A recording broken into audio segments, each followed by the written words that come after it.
है। एंड अब हम अपनी प्रॉब्लम स्टेटमेंट लिखते हैं। हर चीज़, कोई भी चीज़ है, जैसे मैं स्टार्टिंग में बता रहा था, हम जिस रोड मैप को ले रहे हैं उसमें क्या है कि प्रॉब्लम नेसेसरी है ही। कोई प्रॉब्लम नहीं है तो हम कोई भी चीज़ क्यों बना रहे हैं। सो प्रॉब्लम यहाँ पे क्या है हमारे प्रोजेक्ट में, when I am sitting at cafe and I take a photo of a dog. I want to know what breed of a dog. So just मैं कैफे पे बैठा हूँ, मैंने एक डॉग को देखा। सो जस्ट मैंने उसकी फोटो क्लिक किया एंड मुझे जानना है कि वो कौन सी ब्रीड का डॉग है। सो उस टाइम मेरा ये प्रोग्राम मेरे को बहुत हेल्पफुल होगा। सो बने रहिए मेरे साथ, आपको बहुत कुछ सीखने को मिलेगा। अभी थोड़ा थोड़ा मैसी सा लगेगा, बट क्या है, जैसे धीरे धीरे आप मेरे साथ जाते जाएंगे सब कुछ आपको समझ आएगा धीरे धीरे। सो डाटा, अब हम डाटा की बात आ गई, डाटा हमने कहाँ से लिया है। और ये लिखना बहुत अच्छी आदत है कि एटलीस्ट आपको याद तो रहेगा कि आपने कहाँ से कहाँ किया है। अब क्या है कि जैसे कल को आप किसी कंपनी में, कॉर्पोरेट कंपनी में काम करने जाते हैं, तो वहाँ पे क्या है कि आपके अगर बहुत सारे, क्या होता है कंपनी में जो स्टाफ्स होते हैं वो एक ही प्रोजेक्ट पर बहुत सारे लोग काम करते हैं, तो क्या है उन लोगों को समझ भी आएगा।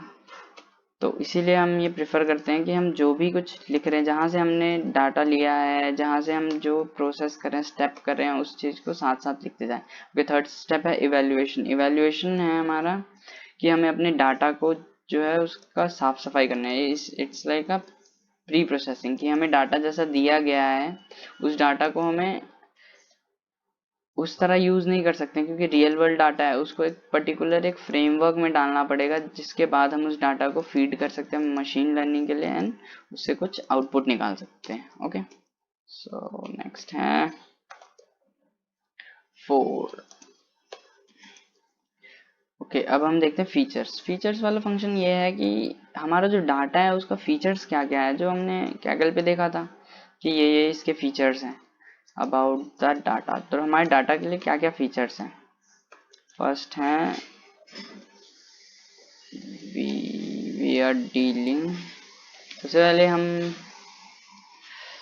इमेजेस से डील कर रहे हैं जो कि अनस्ट्रक्चर्ड है। अनस्ट्रक्चर्ड है मतलब क्या, उनका पैटर्न जो है वो प्रेफर्ड नहीं है, एक पर्टिकुलर पैटर्न नहीं है। सो क्या है, ये अनस्ट्रक्चर्ड है। सो प्रोबेबली हम डीप लर्निंग या ट्रांसफर लर्निंग ही इसमें यूज करेंगे।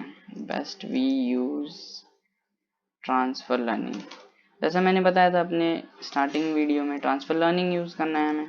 ओके, सो नेक्स्ट है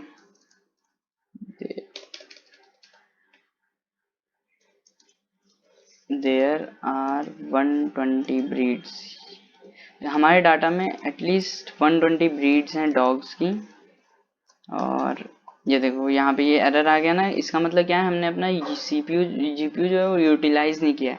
सो ये बोल रहा है कि एक स्टैंडर्ड टाइम पे स्विच कर लो, बट क्या है अभी तो हम यूज कर रहे हैं, अभी हम टाइप कर रहे हैं, इसलिए ये ले नहीं रहा है। बट एक बार अगर हम प्रोग्राम रन स्टार्ट कर देंगे तो एरर नहीं आएगा।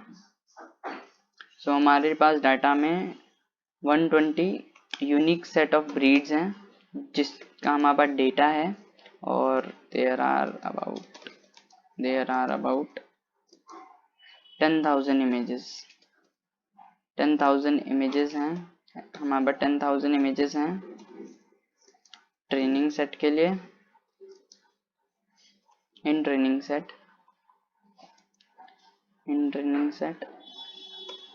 एंड देयर आर अबाउट, सारी चीज़ें हमारी एक जगह होनी चाहिए तो सही रहता है ना। अब ये है कि कहीं ढूंढना नहीं पड़ेगा, अब हमने लिख दिया है तो मेरे को चाहे कोई भी ये प्रोग्राम अगर कोई कितने साल बाद भी एक्सेस कर रहा है शिफ्ट एंड एंटर, तो उसको भी मिल जाएगा, मेरे को भी मिल जाएगा, मेरे को भी देखने में कोई दिक्कत नहीं होगी।